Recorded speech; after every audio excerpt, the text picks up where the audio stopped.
I'd like to be deadly serious. Sorry, welcome back. I'm not here for you to strum me, tickle me. Why don't you tell everybody about strumming? We were talking about playing musical instruments as a child and how as an octogenarian it means that your cognitive abilities are still really strong. But that's not the main point. Well, the point is I had a boyfriend and I know my Strummed husband her. is watching who used to strum to me. So what was his instrument? The guitar. What? I'd love to play guitar. Yeah.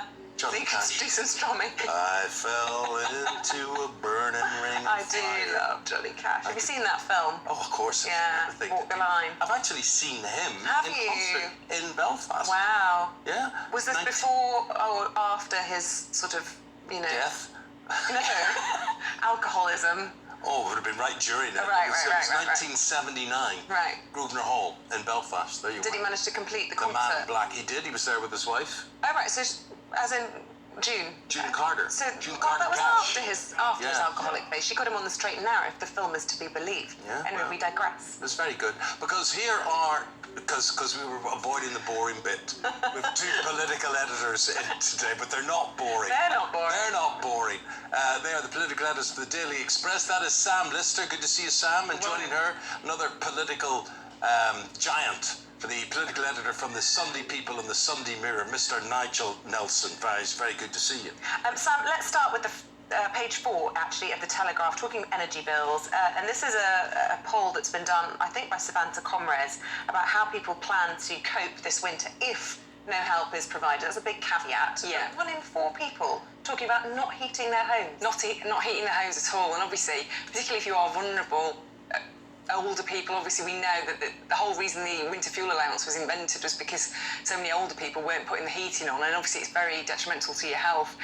But I mean, more generally, 7 in 10 people are planning to really cut down on their use, and actually incredibly worrying stats here. 1 in 10 said they plan to take out a loan to cover their energy bills, and when you start getting into debt to cover your energy bills, you're in this downward spiral. It's very hard let me to get tell you out of. something. We are a nation, we're probably a world, that walks around our home in T-shirts in the middle of winter.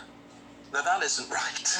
I mean, however way we put that, that is wastage of a massive order and indulgence. Yeah, well, I think the stories my dad shares of when he was a child was of, you know, snow on the bed because they slept with the window open and, you know, cracking the ice on the windows. And the sort of thing in my lifetime I've never really had to get used to. I'm not suggesting my children should have to go back to that. But do we need to take a bit more of a war standing in all of this, given it's all as a result of what Putin's up to in Ukraine? Well, I mean, we're all going to have to make adjustments, aren't we? And that's the sad truth. But I think, you know, we don't want to go back to those times, do we? You make a very good point. Why should your children have to live like that? You know, we've advanced as a society. We don't want to be living in houses where you're scraping the ice off the windows. But if the alternative is these huge bills. But that is the choice, and, you know, and so obviously we are all going to have to find ways to get through this. I say one of the big growth industries is going to be companies that make thermal clothing.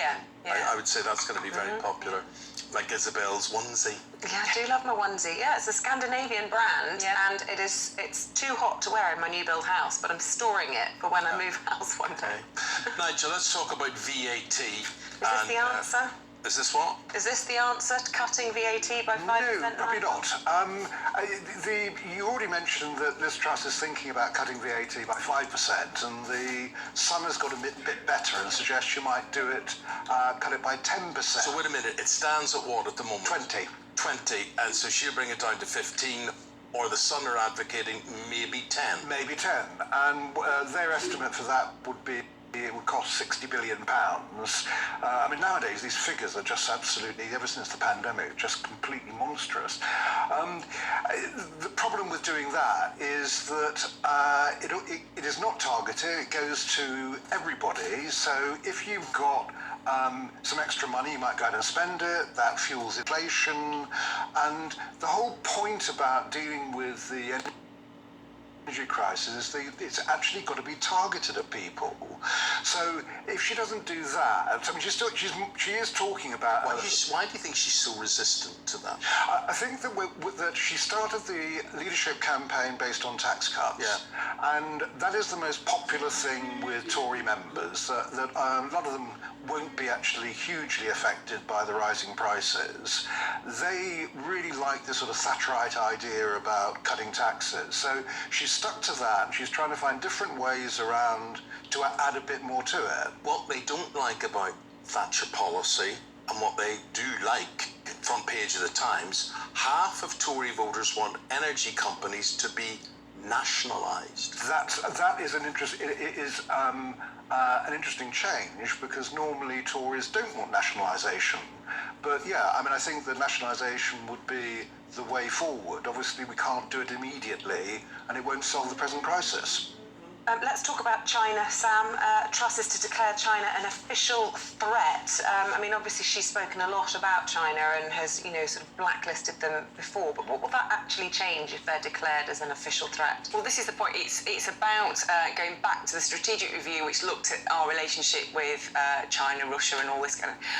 But really, this shows you a massive change in the Conservative Party. You go back to David Cameron's time in office. He gave President Xi a state visit. I remember he took President Xi to the pub, and they had a pint. It was all very jolly, the great relations, this golden era of relations with China. That is just so far from where we are now. Now, actually, the Conservative Party as a whole has become very concerned about China for quite some time now. She's making it very clear that she'll be very hard line. The problem is that ultimately as an economy, we really rely on China. If you find it very hard to buy goods now in any shop that aren't made in China. I deliberately go and look. It's really hard, actually, even if you wanted to avoid Chinese goods. And we import twice as much from China as we export to China. So there is a big imbalance, and it's going to be very hard to kind of tackle that. Let's talk about bank holidays. So here we are on a bank holiday today. All working. Not that we would notice, but I think they're a good time for it then. Yeah. So the Mirror, page 2, Britain's unions are saying, and the heads of these unions are saying, look, give us 4 more bank holidays, bring us into line with Europe. Tell us more. Well, everyone loves a bank holiday, but it comes with a cost. So the argument, this is coming from TUC and the General Secretary, Frances O'Grady, and she's making the point that we have around about 8 bank holidays a year, sometimes one extra, but it's about 8, whereas the European average is more than 12. And Romania, Slovakia, Slovenia and Cyprus have 15 each.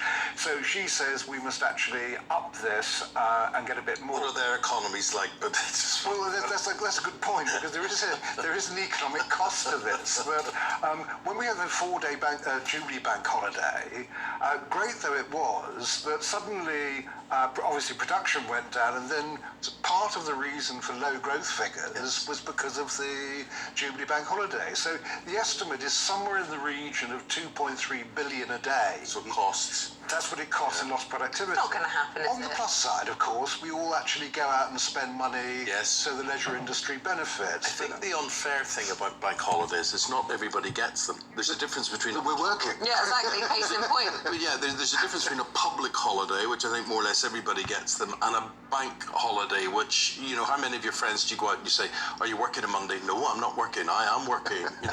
Apart from Christmas Day, I can't think of a day where everything actually stops. Even on Christmas Day, I've reported from pubs. Yeah. So even, there's always work. There's always someone Pubs are working. open. I mean, corner shops are open. Yeah. There's always something around Hospitals on are Christmas open. Day. Police Yeah, stations are hospitals, open. yeah. So we go. Your view on that one? We all like another holiday. Can we afford it? Let us know what you think. Sam, let's talk about this warning in the Mirror, page 13. Labour must grow a spine for workers, but it's just a question of which type of worker. Are we talking about union workers and letting members of the party go out on pickets, or is it talking about those people trying to get to work, office workers? Because they're all workers. I mean, this is a tension, isn't it? And, we've seen, obviously, with the rail strikes, how hard that hits people who are commuters. But this is Sharon Graham. She's the General Secretary of the Unite Union, obviously a key funder of the Labour Party. She has made absolutely clear since she was appointed to this role that she's incredibly frustrated with the direction that Keir Starmer has taken, his approach to unions and their relations. And I think because he was trying to reset the party after the Corbyn era, he's kind of gone to a certain kind of very centrist point, and that's caused problems with the unions. Now she's saying it's time for Keir Starmer and the Labour Party to grow a spine. They need to be backing people who are going out on strike for pay rises, and obviously you have to wonder, is she going to make them pay financially? Why? Because they can withhold. See, I think Labour could be prosecuted under the Advertising Standards Authority Code or something. Labour, there's a clue in the title, and if you're a working person and you're looking for a party to represent you, if you don't go to Labour, where do you go for? I mean, all this tosh the Conservatives talk about being the party for business. Well, if you're a business owner trying to run your own business, how helpful are they to you? I think you'll find not very. With it. So who does stand up for the working person? Who does? Well, that's her point. She says, look, the Labour Party was founded by the trade union movement to represent working people, and she feels like it isn't doing that at the moment. Now, if you talk to allies of Keir Starmer, what they say is actually the whole row about should they go out on the picket lines and support people. They feel it's a Conservative trap that once the front bench start going out on those picket lines, that the Conservative Party can then make great play of that in the papers and say, look, this is a party that's going to grind the country to a halt if you elect it, and that's what they're wrestling with. Do you think, Sam, overall this country is anti-union? I certainly know that the media is anti-union completely, but I look at people like the post office workers and they get a 2% pay rise. I mean, really, wise up. You know, why wouldn't you support them? Why wouldn't you support the train workers unless it affects you directly? And I think she has a very good point. Sharon Graham has a very, very good point on all of this. Well, I think it does really depend on how much it does affect you personally. I think if we saw like the bin strikes that you see up in Scotland at the moment, I think that would anger people. But I think actually people are probably more sympathetic at the moment than they have been in the last 30 years. The bin strike in Scotland. Yeah. It angers people that the rubbish is there. Yeah. What I would say is you would have to ask people, would you do it? Would you do that job on that money? And therefore I think we should be thankful to those workers. Yeah. And I think people are more sympathetic at this time because obviously everybody knows how everybody's going to struggle. It's not just a small group of people. Everybody's going to be struggling, apart from the very wealthiest. And so I think there is more sympathy at the moment than there probably has been for quite some time. And there's anger with the effect rather than with the people who are doing it. And I think that probably with Labour, if you're a government in waiting, it's probably wrong for a shadow minister to appear on picket lines. That shouldn't stop MPs going out there, though. And it hasn't, has it? Nigel and Sam, see you again in 40 minutes' time. Thank you very much indeed.